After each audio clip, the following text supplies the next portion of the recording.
En 2007, Camila María Rodríguez desapareció misteriosamente en Albuquerque, Nuevo México, siendo descubierta 12 años después en Madrid viviendo bajo identidad falsa como víctima de una red internacional de tráfico humano.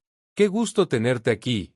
Comenta tu ciudad para que pueda traer casos de tu región y saber desde dónde me estás viendo. La tarde del 15 de marzo de 2007 comenzó como cualquier otra en el tranquilo vecindario residencial de Westside en Albuquerque, Nuevo México. Las temperaturas primaverales invitaban a los jóvenes a disfrutar de los últimos días de las vacaciones de primavera antes del regreso a clases. Para Camila María Rodríguez, de 18 años, sería el último día que su familia la vería con vida durante los siguientes 13 años. Camila había terminado recientemente su educación secundaria y trabajaba medio tiempo en una tienda de ropa local mientras decidía si continuaría con estudios universitarios. Era una joven de estatura media, cabello castaño largo y ojos expresivos que reflejaban una personalidad alegre y extrovertida. Sus padres, Robert y Jennifer Rodríguez, la describían como una hija responsable que raramente causaba problemas y siempre mantenía comunicación constante con la familia. La investigación posterior revelaría que Camila había hecho planes para encontrarse con amigos en el Cottonwood Mall, un centro comercial popular entre los jóvenes de la zona. Según los registros telefónicos, había confirmado la cita mediante mensajes de texto con su mejor amiga Ashley Thompson alrededor del mediodía. Los padres de Camila recordarían más tarde que su hija parecía particularmente animada esa mañana, aunque no había mencionado detalles específicos sobre sus planes. A las 2:30 de la tarde, Camila salió de su casa conduciendo su Honda Civic azul del 2004, un regalo de graduación de sus padres. Las cámaras de tráfico de la ciudad capturaron imágenes de su vehículo dirigiéndose hacia el centro comercial por la Coors Boulevard. Estos serían algunos de los últimos registros visuales de Camila en territorio estadounidense durante más de una década. El centro comercial Cottonwood estaba moderadamente concurrido esa tarde de jueves. Las cámaras de seguridad del establecimiento mostraron a Camila entrando por la entrada principal a las 3:15 de la tarde, llevando una chaqueta de mezclilla y una mochila pequeña. La calidad de las grabaciones era limitada, pero su lenguaje corporal parecía normal y relajado. No había signos de nerviosismo o comportamiento errático que pudieran sugerir que algo estuviera mal. Sin embargo, lo que resultaría extraordinariamente perturbador para los investigadores era la completa ausencia de registros de Camila saliendo del centro comercial. Durante las siguientes horas, las cámaras de seguridad no captaron ninguna imagen de ella abandonando el edificio por ninguna de las múltiples salidas. Era como si hubiera simplemente desaparecido dentro del complejo comercial. Cuando Camila no regresó a casa para la cena a las 7 de la tarde, como había prometido, sus padres inicialmente no se alarmaron excesivamente. Asumieron que se había entretenido con sus amigos y que pronto recibirían una llamada explicando el retraso. Pero cuando las horas pasaron sin noticias y las llamadas telefónicas fueron directamente al buzón de voz, la preocupación se intensificó rápidamente. A las 10:30 de la noche, Robert Rodríguez contactó al Departamento de Policía de Albuquerque para reportar la desaparición de su hija.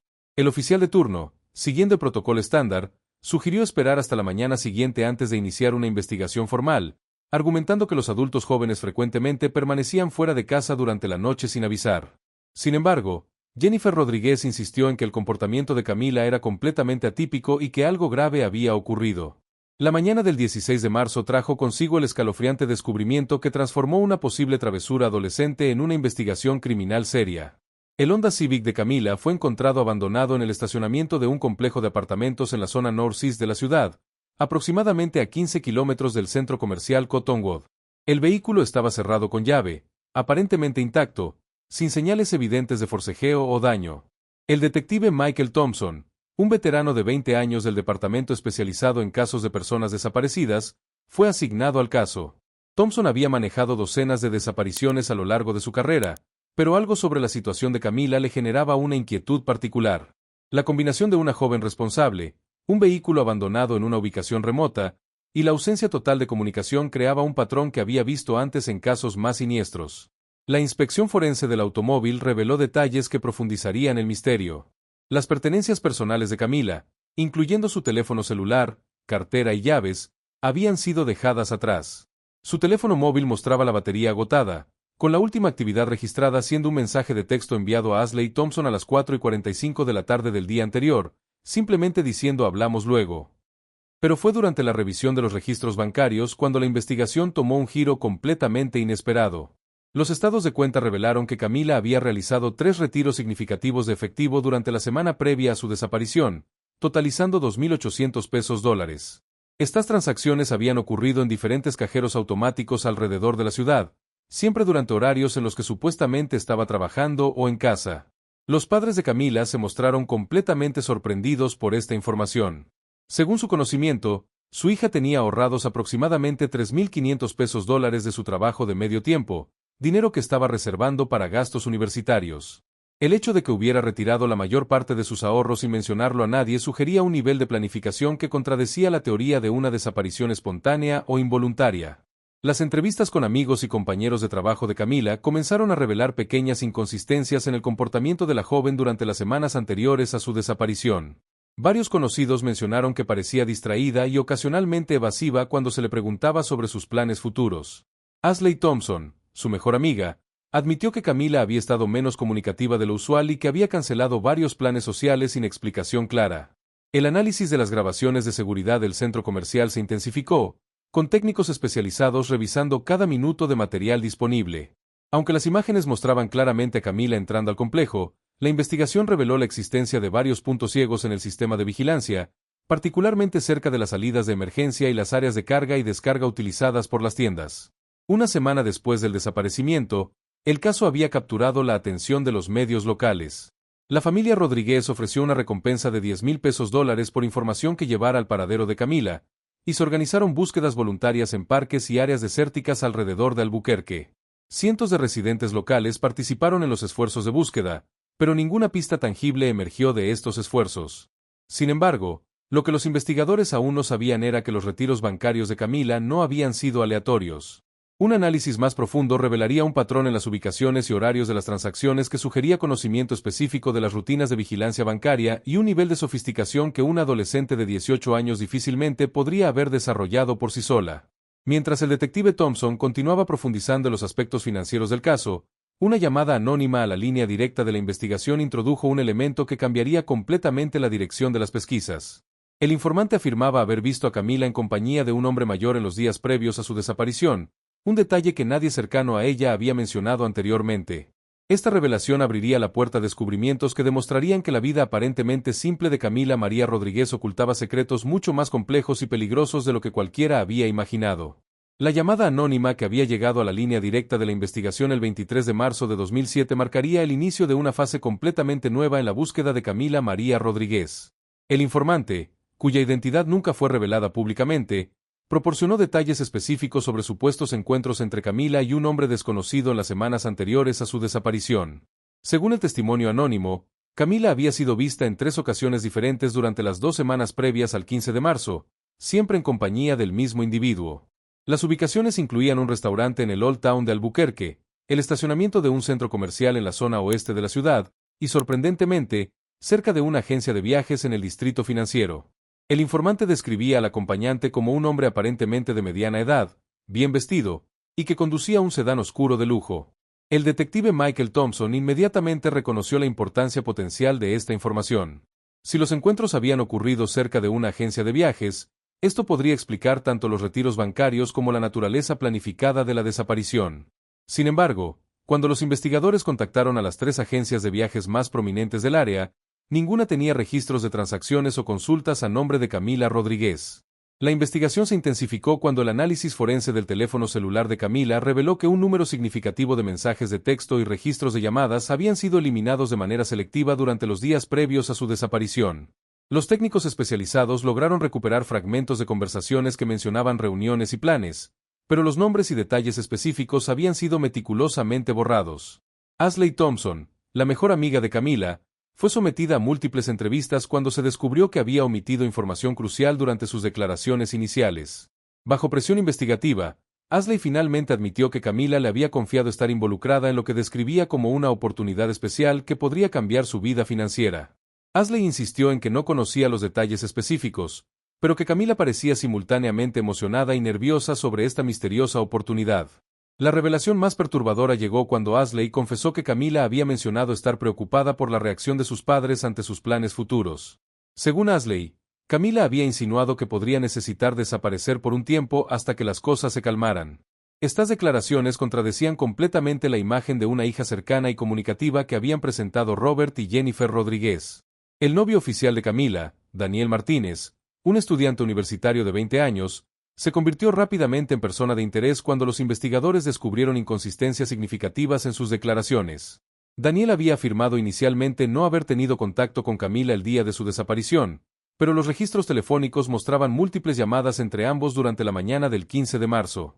Cuando fue confrontado con esta evidencia, Daniel admitió que había hablado con Camila esa mañana, pero insistió en que la conversación había sido rutinaria.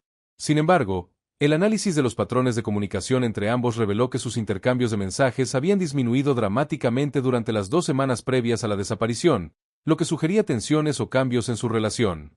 La investigación tomó un giro inesperado cuando los detectives descubrieron que Camila había estado manteniendo una segunda cuenta bancaria que sus padres desconocían. Esta cuenta, abierta 6 meses antes de su desaparición, había recibido depósitos regulares por montos que no coincidían con sus ingresos del trabajo de medio tiempo. Los depósitos, que variaban entre $200 y $500, habían sido realizados siempre en efectivo en diferentes sucursales bancarias. El patrón de los depósitos sugería una fuente de ingresos no declarada, pero los investigadores no lograron establecer el origen de estos fondos. Camila había sido extremadamente cuidadosa en mantener esta actividad financiera completamente separada de sus asuntos familiares y sociales conocidos. La cuenta había sido vaciada completamente el 12 de marzo, 3 días antes de su desaparición.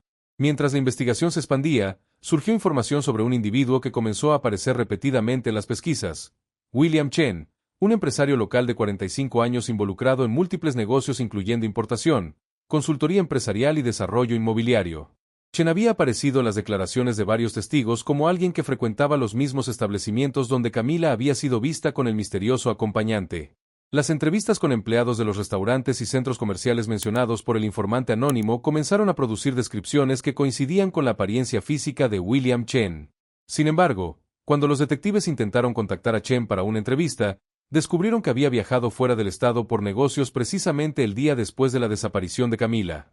Los registros de viajes de Chen mostraron que había salido de Albuquerque el 16 de marzo con destino a Phoenix, Arizona, y posteriormente a Los Ángeles, California. Su itinerario incluía múltiples vuelos internacionales, lo que complicaba significativamente cualquier intento de establecer su paradero exacto o la naturaleza de sus actividades durante las semanas críticas de la investigación. Cuando Chen finalmente regresó a Albuquerque 6 semanas después, se presentó voluntariamente en la estación de policía acompañado de un abogado prominente de la ciudad. Durante una entrevista de 3 horas, Chen negó categóricamente cualquier conocimiento sobre Camila Rodríguez o su desaparición. Afirmó nunca haber tenido contacto directo con ella y sugirió que cualquier semejanza física con las descripciones de testigos era puramente coincidental. Sin embargo, la investigación de los antecedentes de Chen reveló elementos preocupantes. Tenía un historial de demandas civiles relacionadas con prácticas comerciales cuestionables, incluyendo acusaciones de fraude en contratos inmobiliarios y operaciones financieras poco transparentes. Aunque nunca había enfrentado cargos criminales, el patrón de comportamiento sugería una propensión hacia actividades en los márgenes de la legalidad. El análisis de los registros financieros de Chen mostró movimientos de dinero complejos que incluían transferencias internacionales y cuentas en múltiples jurisdicciones. Los investigadores identificaron patrones que sugerían posibles actividades de lavado de dinero, pero establecer conexiones directas con la desaparición de Camila requería evidencia más concreta de la que disponían en ese momento. Mientras tanto, la búsqueda física de Camila se había expandido significativamente. Equipos especializados con perros de búsqueda habían recorrido áreas desérticas, cañones y formaciones rocosas alrededor de Albuquerque. Se habían draganado varios cuerpos de agua locales, y se habían investigado edificios abandonados y propiedades remotas. A pesar de estos esfuerzos extensivos, no se había encontrado ningún rastro físico de Camila. La frustración creciente llevó a los investigadores a reconsiderar todas las teorías del caso. ¿Había sido Camila víctima de un crimen violento? ¿Había participado voluntariamente en su propia desaparición? ¿Estaba involucrada en actividades ilegales que la habían puesto en peligro? Cada línea de investigación parecía generar más preguntas que respuestas. En septiembre de 2009, después de 2 años y medio de investigación intensiva, el caso de Camila María Rodríguez fue oficialmente reclasificado como caso frío. El detective Thompson había sido reasignado a otros casos activos, aunque nunca abandonó completamente su interés personal en el paradero de la joven desaparecida.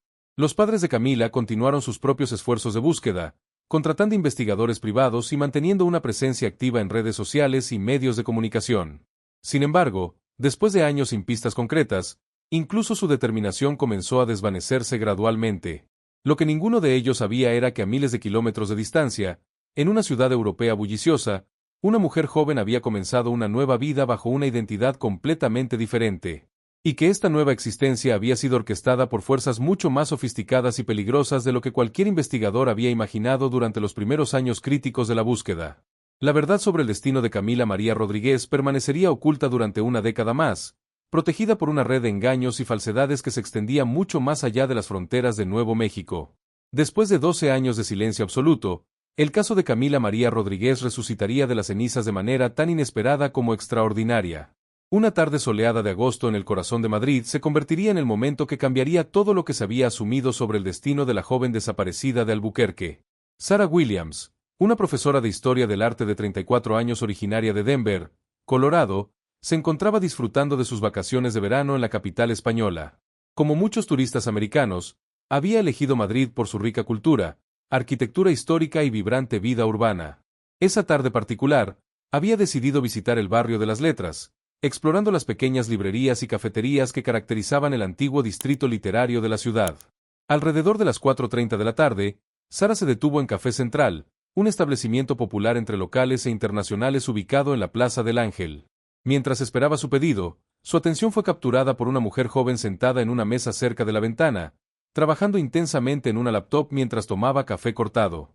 La mujer, aparentemente de unos 30 años, tenía características que inmediatamente despertaron un sentimiento de familiaridad en Sara. Cabello castaño oscuro recogido en una cola de caballo informal, complexión delgada, y un rostro que parecía evocar recuerdos vagos pero persistentes. Sara no podía precisar exactamente por qué esa mujer le resultaba conocida, pero la sensación era demasiado fuerte como para ignorarla. Durante los siguientes 20 minutos, Sara observó discretamente a la mujer mientras revisaba documentos y realizaba llamadas telefónicas en español fluido. Su comportamiento era profesional y seguro, sugiriendo a alguien establecida en la comunidad madrileña.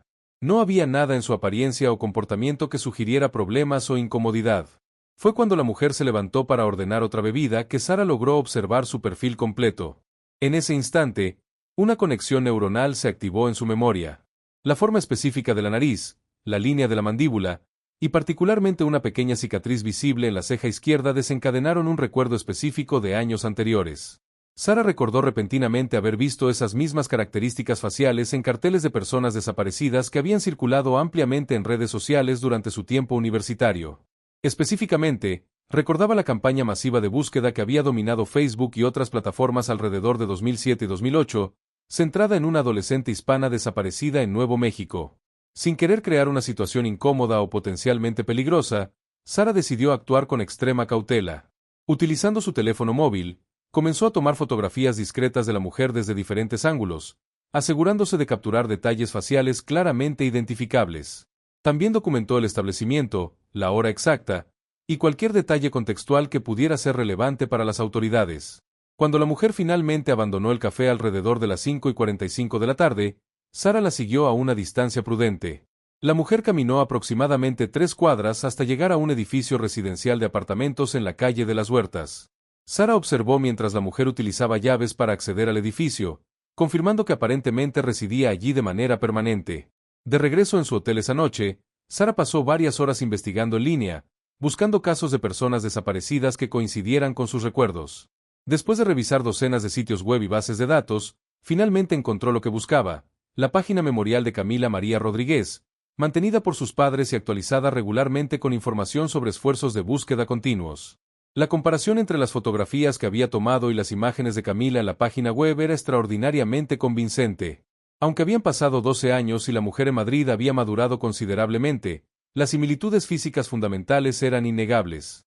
La cicatriz en la ceja, la forma distintiva de los ojos, y la estructura facial general coincidían de manera que desafiaba las probabilidades de coincidencia. Sara inmediatamente contactó al FBI a través de su línea directa internacional, reportando su posible avistamiento de una ciudadana americana desaparecida durante más de una década. El agente de turno, inicialmente escéptico dado el tiempo transcurrido y la ubicación remota, se mostró progresivamente más interesado cuando Sara proporcionó detalles específicos del caso y envió las fotografías comparativas. El 20 de agosto, el caso fue transferido al detective Michael Thompson, quien había mantenido su interés personal en la desaparición de Camila a pesar de su oficialización como caso frío. Thompson, ahora trabajando como investigador privado después de su jubilación del Departamento de Policía de Albuquerque, recibió la llamada que había esperado durante más de una década. Thompson inmediatamente reconoció la importancia potencial del descubrimiento. Si la mujer en Madrid era realmente Camila, esto representaba no solo la resolución de un misterio de larga duración, sino también la apertura de nuevas líneas investigativas sobre las circunstancias de su desaparición y los años intermedios.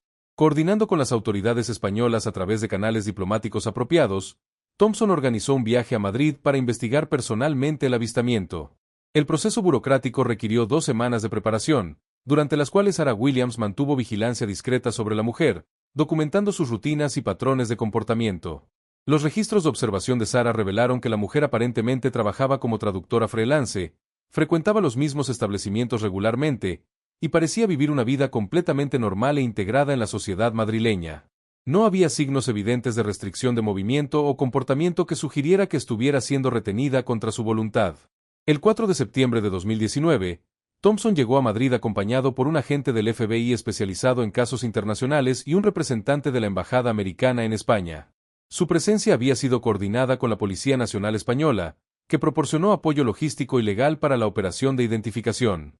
La verificación inicial involucró vigilancia profesional de la mujer identificada como Elena Morales según documentos de identificación españoles. Los investigadores confirmaron que vivía en el apartamento de la calle de las Huertas con un compañero español identificado como Antonio Gutiérrez, un programador de software de 33 años sin antecedentes criminales. El análisis preliminar de los documentos de identidad españoles de Elena Morales reveló irregularidades sutiles pero significativas. Aunque los documentos eran oficiales y aparentemente legítimos, el historial de residencia y empleo presentaba lagunas que coincidían temporalmente con el periodo de desaparición de Camila Rodríguez. Más intrigante aún, los registros de inmigración española mostraban que Elena Morales había llegado al país en octubre de 2007, aproximadamente 7 meses después de la desaparición de Camila. Su punto de entrada había sido el aeropuerto de Barcelona, llegando en un vuelo desde México City que había hecho escala en París. El 8 de septiembre, los investigadores decidieron hacer contacto directo con la mujer. El plan involucró un acercamiento casual en el Café Central, el mismo lugar donde Sarah Williams había hecho el descubrimiento inicial. Thompson, presentándose como un turista americano, iniciaría una conversación informal para evaluar las reacciones y obtener muestras de voz y comportamiento. Sin embargo, cuando Thompson y Elena Morales se encontraron cara a cara en el café, la reacción de la mujer fue inmediata e inequívoca. Sus ojos se llenaron de terror, su rostro palideció visiblemente, y por un momento pareció estar al borde del colapso. Antes de que Thompson pudiera pronunciar una palabra, Elena había reconocido quién era él y por qué estaba allí. La confrontación que siguió revelaría verdades que transformarían completamente la comprensión del caso Camila María Rodríguez. Pero más importante aún, las palabras de Elena sobre las circunstancias de su llegada a España expondrían una red criminal internacional que había estado operando durante años, utilizando jóvenes vulnerables para propósitos que iban mucho más allá de lo que cualquier investigador había imaginado previamente. La reacción de Elena Morales al encontrarse con el detective Michael Thompson en el Café Central había sido tan visceral e inmediata que confirmó todas las sospechas de los investigadores. Pero lo que Elena revelaría en las horas siguientes superaría las expectativas más extremas sobre la complejidad y el alcance de la conspiración que había orquestado su desaparición 12 años antes. En una sala de entrevistas de la Comisaría de Policía Nacional en el Distrito de Centro, Elena Morales, quien finalmente confirmó ser Camila María Rodríguez, comenzó a relatar una historia que desentrañaría una red criminal internacional de falsificación de identidades y tráfico humano sofisticado que había estado operando sin detección durante años. Camila explicó que su salida de Estados Unidos no había sido completamente voluntaria. William Chen, el empresario de Albuquerque que había sido investigado brevemente en 2007, había estado reclutando sistemáticamente jóvenes vulnerables de familias hispanas en el suroeste americano para un esquema elaborado de falsificación de documentos y lavado de dinero internacional. El proceso de reclutamiento había comenzado meses antes de la desaparición de Camila. Chen había identificado a jóvenes que cumplían criterios específicos, entre 16 y 20 años, con conocimiento de español, sin vínculos familiares extremadamente estrechos, y preferiblemente con problemas financieros o familiares que las hicieran susceptibles a ofertas de oportunidades económicas. La oportunidad especial que Camila había mencionado a su amiga Ashley Thompson era efectivamente real, pero sus verdaderas implicaciones habían sido cuidadosamente ocultadas. Chen había propuesto a Camila participar en lo que describía como un programa de intercambio cultural y laboral en Europa, prometiendo educación universitaria gratuita y empleo bien remunerado a cambio de servicios de traducción para sus negocios internacionales. Los depósitos regulares en la cuenta bancaria secreta de Camila habían sido pagos de Chen, presentados como anticipos para sus servicios futuros y fondos para preparación del viaje. Chen había insistido en la necesidad de mantener absoluta discreción sobre el programa debido a complicaciones legales relacionadas con visas de trabajo y regulaciones de inmigración. Sin embargo, una vez que Camila llegó a España en octubre de 2007, la naturaleza real del esquema se reveló gradualmente. Chen controlaba una red de documentos falsificados que permitía a jóvenes americanas obtener identidades europeas legítimas a través de procesos burocráticos corruptos en múltiples países. Estas nuevas identidades no eran temporales, sino permanentes y completamente respaldadas por sistemas gubernamentales. El propósito de estas identidades falsas era multifacético. Primero, las jóvenes servían como testaferros para operaciones financieras complejas, permitiendo a Chen establecer cuentas bancarias, propiedades y negocios bajo nombres que no podían ser rastreados directamente hacia él. Segundo, sus identidades originales americanas se utilizaban para defraudar seguros de vida y otros beneficios, ya que oficialmente habían desaparecido o estado muertas. Camila había vivido durante 12 años bajo constante supervisión y control psicológico. Aunque no estaba físicamente confinada, Chen mantenía vigilancia sobre ella a través de una red de asociados en Madrid. Le habían proporcionado apartamento, educación y trabajo, pero con la comprensión clara de que cualquier intento de contactar a su familia o autoridades americanas resultaría en consecuencias severas para ella y potencialmente para sus seres queridos en Albuquerque. La investigación internacional que siguió a la confesión de Camila reveló la verdadera magnitud de la operación de Chen. Los registros bancarios obtenidos a través de órdenes judiciales internacionales mostraron transferencias de millones de dólares a través de cuentas en España, Suiza, México y las Islas Caimán durante el periodo de 2007 a 2019. Chen había mantenido contacto regular con la familia Rodríguez durante todos estos años, presentándose como un conocido preocupado que había conocido a Camila casualmente y quería ayudar en los esfuerzos de búsqueda. Había proporcionado información falsa que deliberadamente desviaba la investigación hacia direcciones improductivas, mientras simultáneamente recopilaba información sobre el progreso de las pesquisas policiales. Los investigadores descubrieron que Chen había contactado a Robert y Jennifer Rodríguez múltiples veces durante los primeros años después de la desaparición de Camila, ofreciéndose para financiar investigadores privados y recompensas por información. Esta generosidad aparente había sido en realidad un método para controlar y manipular la investigación desde adentro. Más perturbador aún, la red de Chen había estado operando con docenas de otras víctimas. Los registros recuperados de sus operaciones revelaron nombres y documentos relacionados con al menos 47 jóvenes americanas que habían desaparecido en circunstancias similares durante la década anterior, la mayoría originarias de estados fronterizos con México donde las familias hispanas podrían ser menos propensas a involucrar intensivamente a las autoridades. El análisis forense de los documentos y dispositivos electrónicos de Chen reveló un sistema de operación extraordinariamente sofisticado. Había establecido conexiones con funcionarios corruptos en oficinas de registros civiles en España, Portugal y México, permitiendo la creación de historiales de identidad retroactivos completamente convincentes para sus víctimas. Los investigadores también descubrieron que Chen había estado utilizando las identidades originales de las jóvenes desaparecidas para actividades fraudulentas en Estados Unidos. Había presentado reclamaciones de seguros de vida por varias de sus víctimas, alegando evidencia de muerte accidental o suicidio, y había recibido pagos sustanciales de múltiples compañías de seguros durante años. La coordinación internacional requerida para investigar completamente la red de Chen involucró cooperación entre el FBI, la Policía Nacional Española, Interpol y autoridades financieras en 6 países diferentes. El proceso de reunir evidencia suficiente para procesos criminales requirió meses de trabajo meticuloso y coordinación legal compleja. Durante este periodo, Camila permanecía bajo protección de testigos en Madrid, proporcionando información detallada sobre las operaciones de Chen y ayudando a identificar otras víctimas potenciales. Su testimonio se convirtió en la piedra angular de lo que se desarrollaría como uno de los casos de tráfico humano y fraude internacional más complejos procesados por las autoridades americanas. Sin embargo, Chen no era simplemente un criminal operando en aislamiento. Los registros de comunicación recuperados de sus dispositivos revelaron conexiones con organizaciones criminales más grandes que se extendían a través de América del Norte, Europa y América Latina. Su operación de falsificación de identidades era aparentemente solo un componente de una empresa criminal mucho más vasta. La revelación más chocante llegó cuando los investigadores descubrieron que Chen había estado manteniendo vigilancia no solo sobre sus víctimas en Europa, sino también sobre sus familias en Estados Unidos. Fotografías, registros de actividades e información personal detallada sobre los padres de Camila y otras familias habían sido recopilados sistemáticamente durante años, aparentemente como mecanismo de control y chantaje.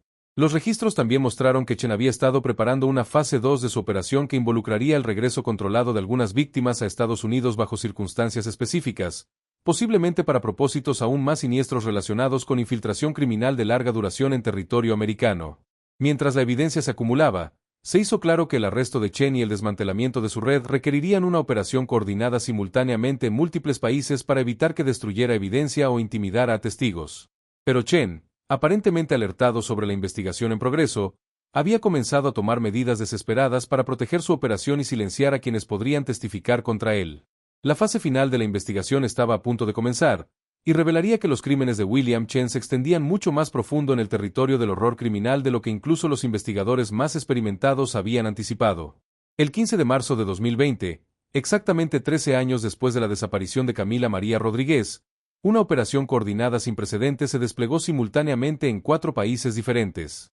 El FBI, en cooperación con autoridades españolas, mexicanas y suizas, había planificado meticulosamente la captura de William Chen y el desmantelamiento completo de su red criminal internacional. Los meses de investigación habían revelado que Chen mantenía residencias y operaciones activas en múltiples jurisdicciones, utilizando una compleja red de identidades falsas y empresas ficticias para ocultar su ubicación real y proteger sus activos financieros. Los investigadores habían identificado al menos 7 identidades diferentes bajo las cuales Chen operaba, incluyendo pasaportes de Estados Unidos, México y Panamá. La inteligencia recopilada durante los interrogatorios de Camila había permitido a los investigadores mapear la estructura organizacional completa de la red de Chen. La operación involucró a más de 80 individuos en diferentes niveles de responsabilidad, desde funcionarios gubernamentales corruptos hasta intermediarios financieros y vigilantes de campo que supervisaban a las víctimas en Europa. Sin embargo, Chen había demostrado ser extraordinariamente evasivo. Los análisis de sus comunicaciones digitales revelaron que utilizaba sistemas de encriptación militar y protocolos de comunicación diseñados para evitar la vigilancia de inteligencia gubernamental. Sus movimientos físicos seguían patrones impredecibles, y raramente permanecía en la misma ubicación por más de una semana. El punto de ruptura llegó cuando los investigadores interceptaron comunicaciones que indicaban que Chen estaba planificando eliminar evidencia crucial y potencialmente intimidar o dañar a testigos clave, incluyendo a Camila. Los mensajes codificados sugerían que Chen había contratado operadores especializados para resolver el problema de Madrid de manera permanente. La amenaza inmediata contra Camila aceleró la línea temporal de la operación de captura. El 20 de marzo, agentes especializados del FBI y la Policía Nacional Española establecieron un perímetro de protección intensificado alrededor de Camila, mientras equipos de vigilancia multinacionales intentaban localizar a Chen en tiempo real. La pista decisiva llegó a través del análisis de transacciones financieras. Chen había cometido el error de utilizar una de sus cuentas monitoreadas para transferir fondos sustanciales a un contacto en Barcelona, aparentemente para financiar la operación planificada contra Camila. La transferencia pudo ser rastreada hasta un hotel de lujo en el distrito de Eixample de Barcelona. El 25 de marzo, equipos de fuerzas especiales españolas rodearon el Hotel Arts Barcelona, donde la inteligencia sugería que Chen se reunía con asociados para coordinar sus planes finales. Sin embargo, cuando los agentes ingresaron a la suite presidencial reservada bajo uno de sus nombres falsos, encontraron solo evidencia de una salida precipitada, documentos parcialmente quemados, dispositivos electrónicos destruidos, y signos de que los ocupantes habían abandonado el lugar apenas horas antes. El análisis forense de los materiales recuperados en Barcelona proporcionó información crucial sobre la estructura financiera internacional de la organización de Chen.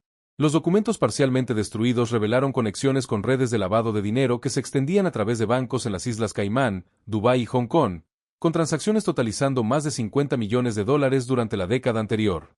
Más alarmante aún, los registros recuperados mostraban que la operación de tráfico de identidades de Chen era solo un componente de una empresa criminal mucho más vasta. Los documentos hacían referencia a operaciones de tráfico de armas, narcotráfico internacional, y lo que aparentaba ser una red de corrupción gubernamental que llegaba hasta niveles muy altos en múltiples países.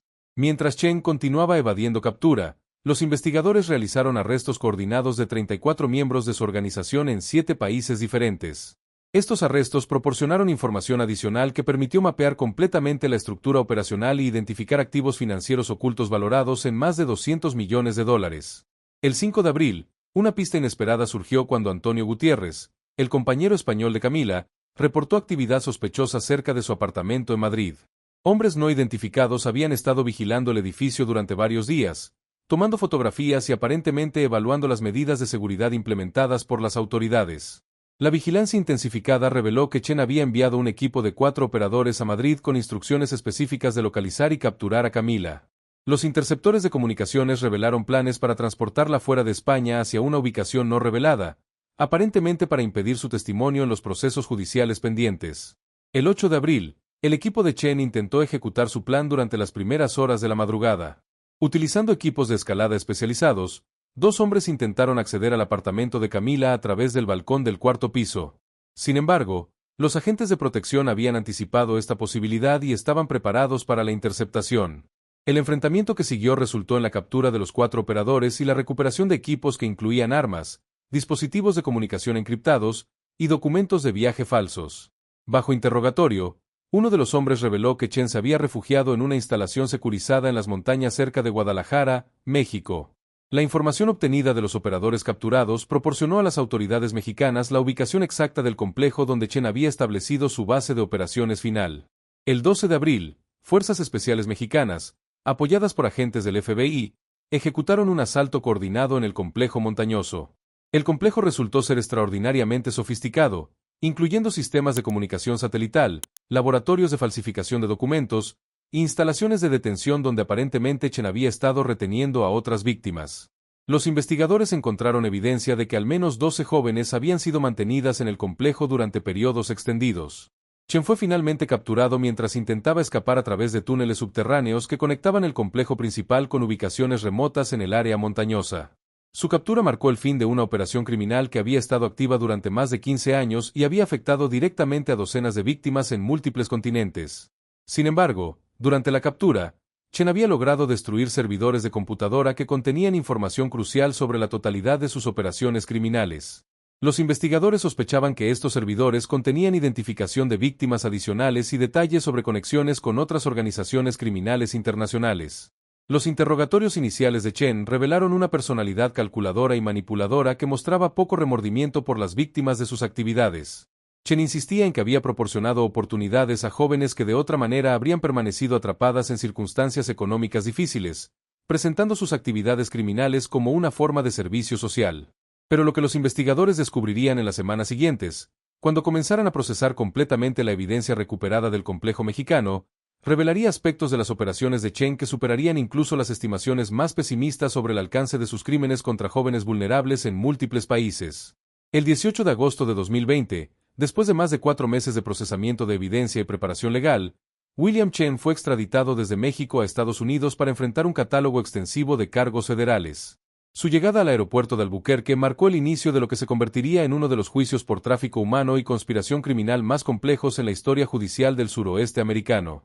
Los cargos contra Chen incluían tráfico humano, conspiración para cometer fraude, lavado de dinero internacional, falsificación de documentos federales, extorsión y operación de una empresa criminal continua. Los fiscales federales habían compilado evidencia que abarcaba más de 500 documentos, testimonios de 23 víctimas identificadas, y análisis forense de activos financieros recuperados valorados en más de $250 millones. Durante los meses de preparación judicial, los investigadores continuaron desentrañando el alcance completo de la red criminal de Chen. La evidencia recuperada del complejo mexicano reveló que su operación había afectado a un total de 63 víctimas durante un periodo de 17 años, incluyendo jóvenes de Estados Unidos, México, Guatemala y Honduras.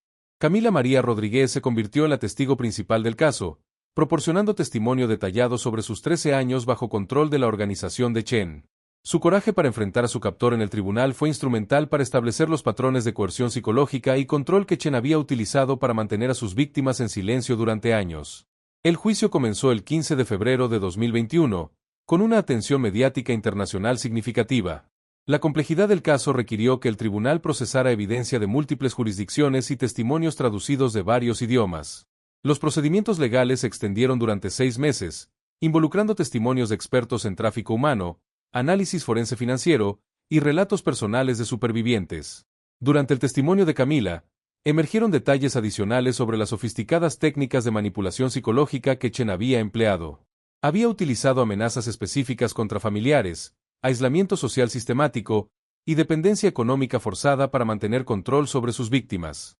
Su operación había sido diseñada para ser prácticamente invisible a las autoridades durante periodos extendidos. Los registros financieros presentados durante el juicio revelaron que Chen había generado ganancias enormes a través de múltiples esquemas fraudulentos simultáneos. Además de los seguros de vida fraudulentos, había utilizado las identidades de sus víctimas para establecer líneas de crédito, obtener préstamos gubernamentales, e incluso reclamar beneficios de programas sociales en sus nombres. Particularmente impactante fue el testimonio de otras víctimas que habían logrado ser identificadas y localizadas a través de la investigación internacional. Sus historias revelaron patrones consistentes de reclutamiento, transporte y control que demostraban la naturaleza sistemática y predatoria de las operaciones de Chen. Los abogados defensores de Chen intentaron argumentar que muchas de las víctimas habían participado voluntariamente en los esquemas iniciales, pero la evidencia documental y testimonial demostró claramente que el consentimiento inicial había sido obtenido a través de engaños sobre la naturaleza real de las actividades planificadas. El 14 de agosto de 2021, después de 12 horas de deliberación, el jurado encontró a William Chen culpable de todos los cargos presentados contra él. La lectura del veredicto fue presenciada por Camila, sus padres Robert y Jennifer Rodríguez, y representantes de múltiples organizaciones internacionales de derechos humanos. La sentencia fue pronunciada el 22 de septiembre de 2021. Chen recibió una condena de 25 años de prisión federal sin posibilidad de libertad condicional, seguida de deportación a su país de origen tras el cumplimiento de su sentencia. Además, fue ordenado pagar restitución completa a todas las víctimas identificadas, totalizando más de $40 millones en compensación. Los co-conspiradores de Chen en Estados Unidos y otros países recibieron sentencias que variaron entre 8 y 15 años de prisión, dependiendo de su nivel de participación en la organización criminal. Los funcionarios gubernamentales corruptos que habían facilitado las falsificaciones de documentos enfrentaron procesos judiciales separados en sus respectivos países. Para Camila, el final del juicio marcó el inicio de un proceso de reconstrucción personal extraordinariamente desafiante. Después de 13 años viviendo bajo una identidad falsa, el proceso de reintegración a su vida americana original requirió apoyo psicológico intensivo y asistencia legal compleja para restaurar su estatus legal y ciudadanía. El reencuentro con sus padres había sido emocionalmente abrumador pero profundamente sanador. Robert y Jennifer Rodríguez habían mantenido su hogar exactamente como Camila lo había dejado en 2007, preservando sus pertenencias y manteniendo viva la esperanza de su eventual regreso durante más de una década. Sin embargo, la readaptación a la vida en Albuquerque presentó desafíos únicos. Camila había vivido sus años formativos como adulta joven en un entorno cultural completamente diferente, desarrollando perspectivas e independencia que requerían recalibración cuidadosa dentro del contexto familiar americano. Con el apoyo de organizaciones especializadas en rehabilitación de víctimas de tráfico humano, Camila comenzó un programa educativo para completar su desarrollo profesional interrumpido. Su experiencia multilingüe y conocimiento internacional la llevaron hacia estudios en trabajo social, específicamente enfocados en asistencia a víctimas de crímenes transnacionales. En diciembre de 2021, Camila estableció la Fundación María Elena Rodríguez, una organización sin fines de lucro dedicada a la identificación, rescate y rehabilitación de víctimas de tráfico de identidad y crímenes relacionados. La fundación opera en coordinación con agencias federales y organizaciones internacionales para desarrollar protocolos mejorados de investigación y apoyo a supervivientes. El detective Michael Thompson, cuya persistencia había sido crucial para mantener el caso activo durante años, recibió reconocimiento federal por su contribución a la investigación. Aunque jubilado, continuó trabajando con la Fundación de Camila como consultor especializado en casos de personas desaparecidas de larga duración. Los sistemas de investigación de personas desaparecidas en múltiples estados implementaron protocolos revisados basados en las lecciones aprendidas del caso Rodríguez. Estos cambios incluyen verificación intensificada de actividad financiera, coordinación internacional mejorada, y entrenamiento especializado para reconocer señales de tráfico de identidad. Sarah Williams, la turista cuyo reconocimiento de Camila en Madrid había iniciado el rescate, fue invitada a servir en el consejo asesor de la fundación. Su decisión de actuar ante sospechas de reconocimiento había demostrado la importancia de la vigilancia ciudadana en la resolución de crímenes complejos. Para las familias de otras víctimas identificadas durante la investigación, el caso proporcionó tanto cierre como nuevas esperanzas. Varias familias que habían perdido contacto con hijas desaparecidas años antes pudieron finalmente conocer el destino de sus seres queridos y, en algunos casos, facilitar reunificaciones. El impacto internacional del caso llevó a revisiones de protocolos de inmigración y verificación de identidad en múltiples países. Los sistemas de documentación que Chen había explotado fueron fortalecidos para prevenir futuras manipulaciones similares. Actualmente, a los 31 años, Camila María Rodríguez ha transformado su experiencia traumática en una misión de vida dedicada a proteger a otras jóvenes vulnerables. Su trabajo con la Fundación ha resultado en la identificación y rescate de 14 víctimas adicionales de esquemas similares durante sus primeros 2 años de operación. El caso estableció precedentes legales importantes para la persecución de crímenes transnacionales complejos y demostró la efectividad de la cooperación internacional coordinada en la investigación criminal moderna. Las técnicas desarrolladas durante la investigación Rodríguez ahora se utilizan como modelo para casos similares en todo el mundo. La historia de Camila María Rodríguez representa tanto una advertencia sobre la sofisticación de las redes criminales modernas como un testimonio del poder de la perseverancia, la cooperación internacional y la resistencia humana frente a circunstancias extraordinarias. Su transformación de víctima a defensora ilustra el potencial para encontrar propósito y sanación incluso después de experiencias profundamente traumáticas. Aunque las cicatrices de sus años bajo control criminal permanecerán siempre, Camila ha encontrado una forma de convertir su sufrimiento en una fuerza para el bien, asegurando que otros no enfrenten destinos similares y que las familias separadas por el crimen puedan encontrar esperanza en su historia de supervivencia y recuperación.